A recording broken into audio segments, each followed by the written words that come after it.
8 ways to finding happiness and being present.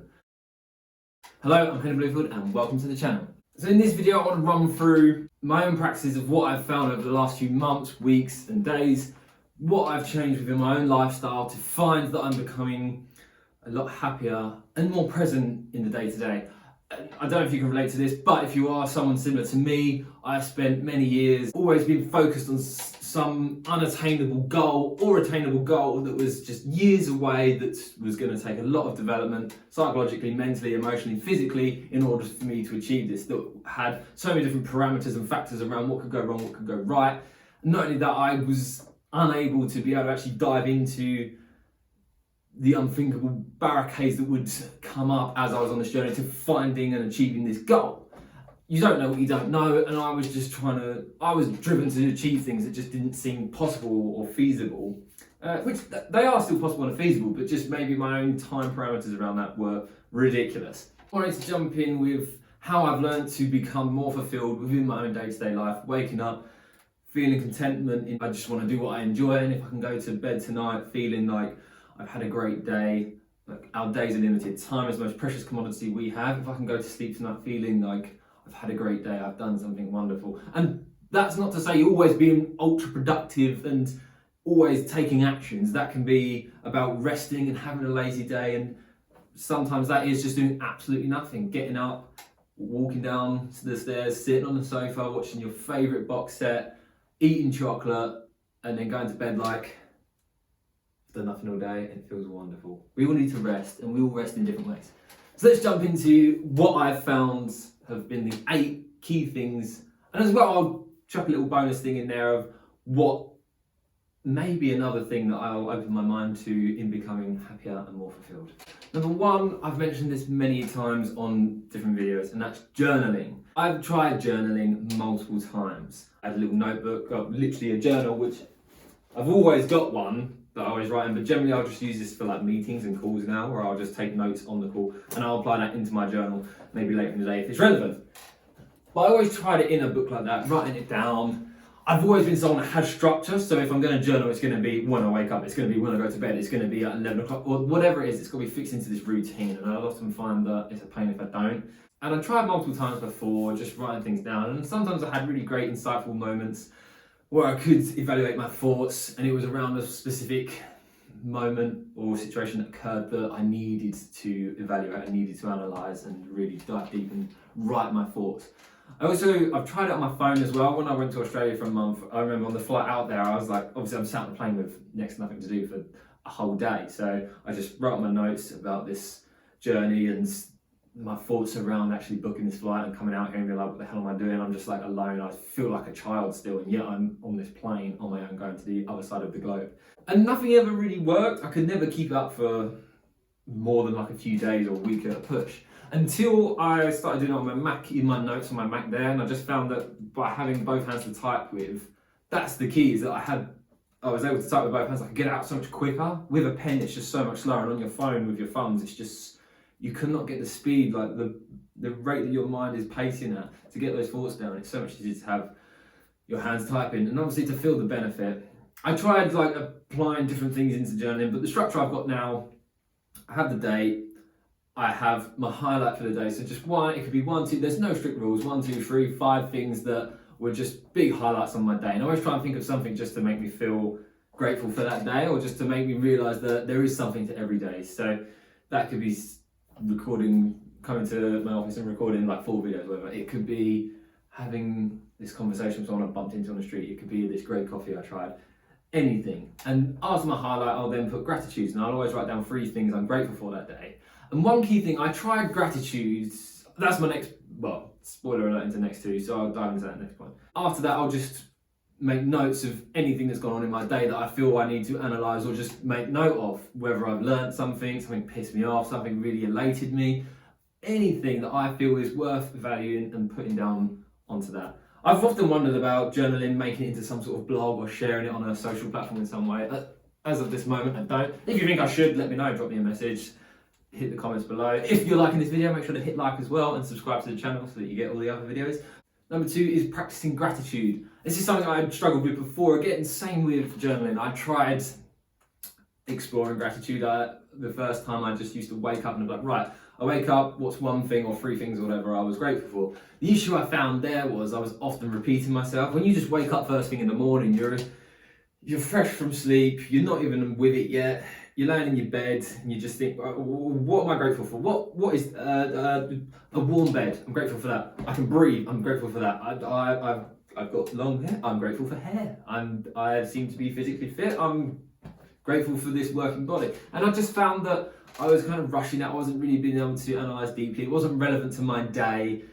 And as I said, like come a week in, 2 weeks in, I was just like, I'm grateful for a warm bed. I'm physically fit, I'm grateful for that. I was just struggling so much to get things out. It just didn't feel valued. I didn't feel that I was benefiting from it. That is until I started applying it to journaling now. So where I mentioned in my journaling, I have 3 things I'm grateful for. What the amazing thing is, I journal at the end of my day, or it'll be like the next day for the previous. And what I found there is, because I've had my whole day, I've experienced it, I'm now winding down, it's the end of the day, laying in bed, or just of an evening after dinner, and I can think more on my day there, and my gratitudes will be so much more relevant to the specific day. It might be, for example, my girlfriend was, one evening I remember I was writing down in my journal, and my girlfriend was next to me on TikTok, and I just heard this video of this screaming baby. And so my gratitude then was, I'm grateful I don't have a screaming baby around me every day at the moment. Obviously, when you have children, that's just part of what you're embracing. But that was a gratitude for that day, that I'm not surrounded by screaming babies. And it will all be relevant. I might have a great meal. I'm just grateful for the opportunity to go to that restaurant. I'm grateful that restaurant exists. It may be that something bizarre happened and I'm grateful for the presence of that person in my life. But I just, by writing it down, annotating and analysing, at the end of the day, it helped me come up with better quality gratitudes, I guess. And that's the same with journaling. By doing it at the end of the day, and obviously keeping that consistency, I just found that the quality of my thoughts improved so much, and I was able to think a lot. I was able to think deeply. I've always been someone that's incredibly obsessive, you could say, or curious and confident around analysing my thoughts, thinking about my thinking. But by journaling, I found that that's just grown exponentially, and I'm really diving deep into my own mind. In addition, I've had these quite moving moments in my life where I've wanted to just, in that present moment, I've experienced something that I feel so grateful that I have the life I have and I'm not trapped, I have freedoms, that I've just had to sit there and embrace it. One key example was a film I watched, 12 Years a Slave at cinema, and I recall that moment, the credits roll, the film's over, everyone starts to stand up and get out of the cinema, my mate's like, come on, let's go, and I was just like, dude, sit down and just embrace the freedom. We can stand up and walk out of this theatre. We are going home. We have food in the cupboards. We have freedom. We can sort of dictate what we do on a day. Yes, we have work and whatnot, but the freedoms we have, I'm not going to be assaulted. There's a high chance I'm not going to be assaulted. I don't work under this trap of slavery. I have to sit there and just reflect on my freedom and just be so grateful for it. And I had it recently as well, Fern Cotton's book launch, Bigger Than Us. After that, again, the event's finished, everyone in the auditorium stands up, starts walking out, and my girlfriend's come like, let's go. We stood just at the back behind all the chairs watching people leave, just standing there, embracing the sights, the sounds, seeing everyone walk away, overhearing their conversations of the enjoyment they've just had for their experience. And I was just talking to Morgan saying, do you ever just want to stop and embrace the opportunity you've just received, be grateful for what you've just experienced? And that was another moment. So I've had quite a few different moments, but they're probably the 2 that stand out the most in terms of just this overwhelming gratitude. Which links on quite well to number 3. So number 3 is being present. And that's a similar sort of thing in exploring gratitude and just being overwhelmed with it. But I suppose in a dimmer sense of that is just being in a present moment, appreciating it and reflecting on it there and then. And I often have this when I'm out skating with mates and stuff, or having a really great experience with people, someone, or just on my own, whatever it is, reading a great book, or Morgan and I go out and we had a great time recently in this pod in a restaurant, pub that has these outdoor pods that you go and sit in. It's just this little, well, it's quite literally a pod, and you're just surrounded by cushions and you have a blanket, and there was exquisite food. And I just remember the whole time just sitting there this is wonderful. Life is amazing. I suppose it's when we have those about past moments, we kind of look back in nostalgia can be like a dark thought in the sense that we won't be able to have that again. That moment's been and gone. But to realise it in the moment and just be able to sit there and go, wow, this moment's amazing. I'm sitting here, it's summer, the sunshine. Well, it's not right now, it's winter, it's freezing. But those summer days at the skate park, out filming street, with your mates, everyone's surrounded, everyone's excited about someone landing something or cooking some food on a little barbecue. And you just embrace it. I always had this with filming of like, I'd finally land a trick, roll away, get a clip, and I'd just sit there and be like, oh, I've done it. It's just like, on one hand, you're happy, you're so stoked that you've rolled away from this trick, you've got a clip, you can't believe you just, like I've had stuff where I've gone to film and I'm like, there is no way I'm capable of doing this, and somehow I've managed to pull it off. And there's the other side of you that's like, I'm just freaking relieved I don't have to try that again. I'm in excruciating pain. I can't believe, I'm like so happy and relieved I just don't have to try again. It's done. We've got the clip. It's saved, right? We're done. It's all part of just being present in the moment and see if you like apply into your own life. Just see if you can find a way to bring that into your life where you can just reflect and have that in the moment of being, wow, I'm in this moment right now. Which links us on to how do you achieve that? With point number 4, that's meditation. The whole focus of meditation around becoming more present, content and fulfilled in our day-to-day lives, and realizing that yes, we can strive, we can have ambitions, we can have goals. They can be short-term, long-term, they can be unobtainable, but it's about being present with that, having that long-term goal. Well, meditation is different for everyone, but in terms of one aspect of it relating to this context, it's about having that, yes, those long-term goals, but enjoying the journey, enjoying every day that comes. Even the shit days, they happen with all of us, but it's just about embracing it, because without the shit days, the good days don't feel so good. We need those shit days. I'm going to say it again, I say it every video, like there's this podcast I was listening to that was saying about the key to happiness is a really shit life. If you have a really shit start to life, if you have a lot of traumas, yes, they can impact your mental health, of course, and you can suffer with that, and that can be an ongoing journey, an ongoing battle for years to come. But also there's the benefit of, by having these challenging times, what it can be, for some people at least, what it can be is a reflection of when you have a good experience.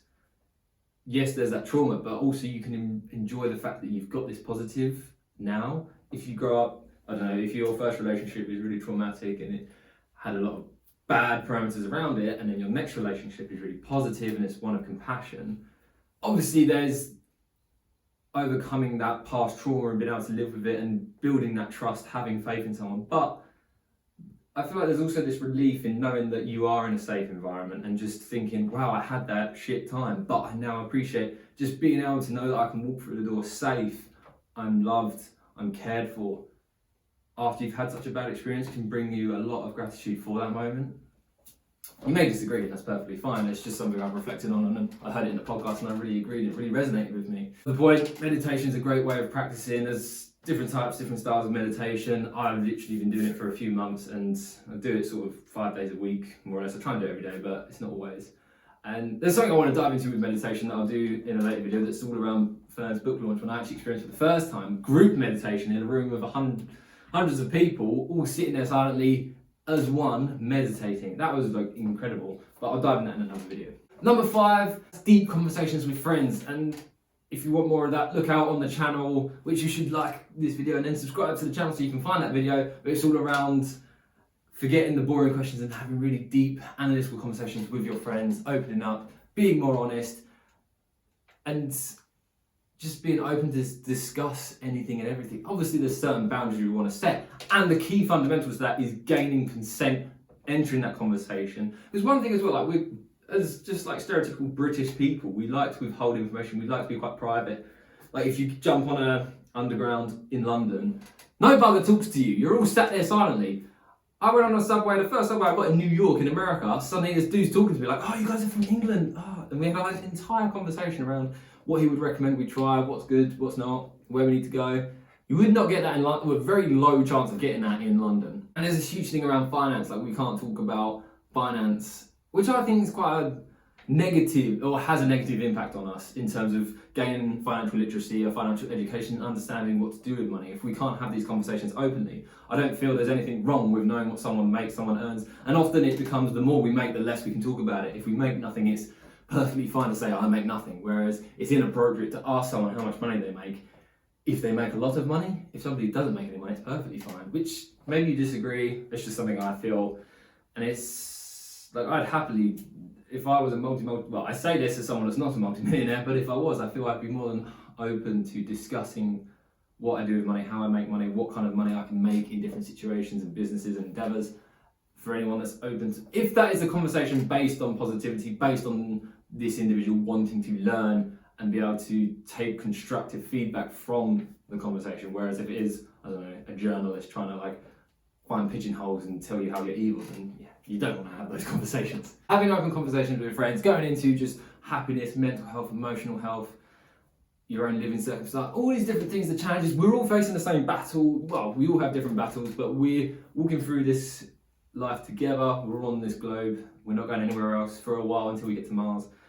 But we're all here together. We might as well embrace it compassionately with each other and have those conversations. Which leads on perfectly to my next point, number 6, is finding new connections as well. This has been an overall major goal for me in this year, when I realised or reflected on the fact that all the things I've achieved in my life, the accolades, the proud moments, I guess, fundamentally came from the foundation of connection. It's because I knew someone that led to this opportunity. In filming multiple video parts, it came from knowing people that I was out skating with and filming with. In travelling the world, on these skate trips was based around those people I knew that I could travel with and connect with and be with them. In business, the fact that I got where I was with my company was based around, I had employees, I had connections to people, I reached out and found people that would want to work for me. In learning how to scale a company, how to learn about marketing, sales, operations and finance, it was all around having this connection, this network of people. Well, it was business networking, all these connections where I could have all of these insightful conversations, which links to the previous point of having these deep conversations. These were around business though, but it was all based on connections. My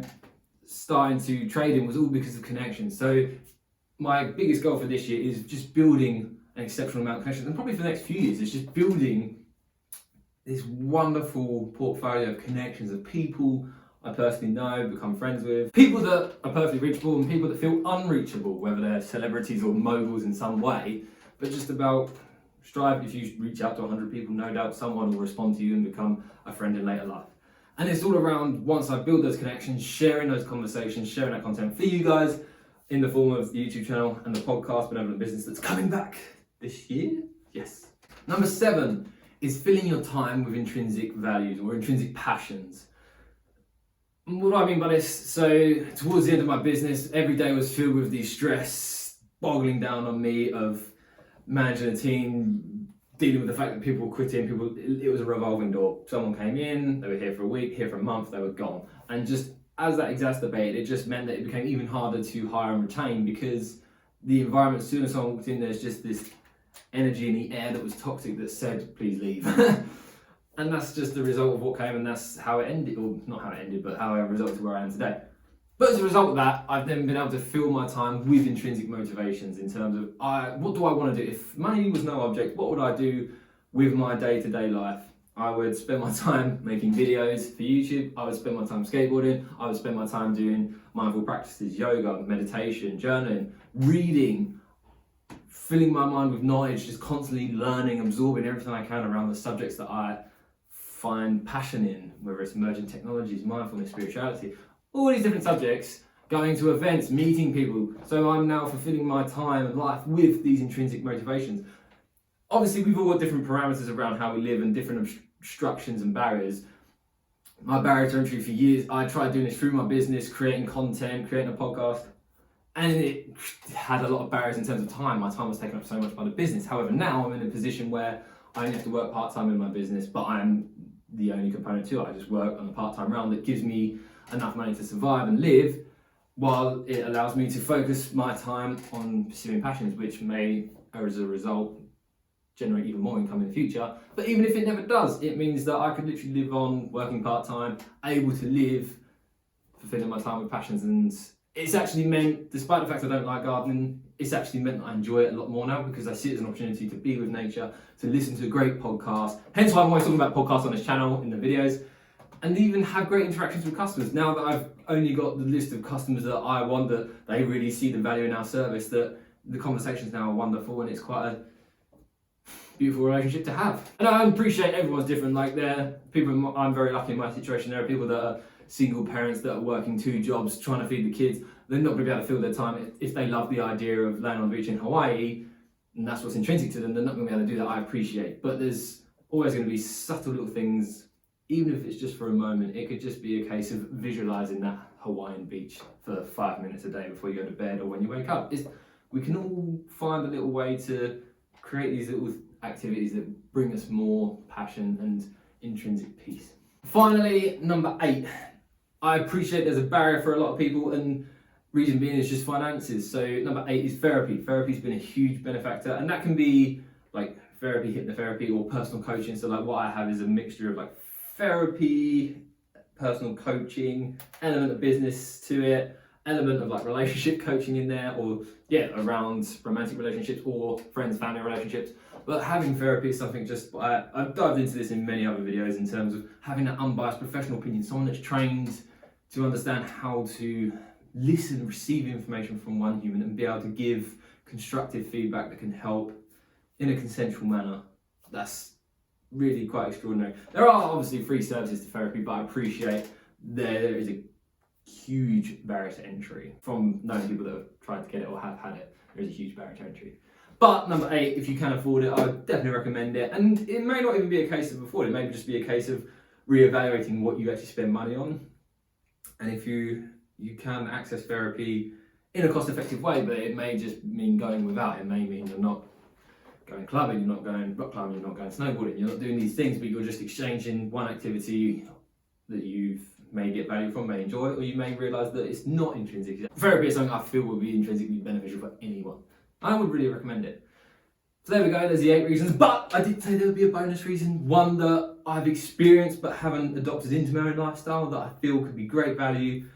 And this came as well from Fern Cotton's book launch, which is prayer, non-religious prayer. And I don't know the exact dictionary definition, but the idea of having a conversation, asking for your desires or requests to be met to an external being, or I suppose an external being. So people pray to God, people pray to gods, whereas a non-religious prayer is more a case of praying to something out there that's bigger than us. It doesn't have to be a god in anything. It can be the earth, it can be life itself. You can pray to life.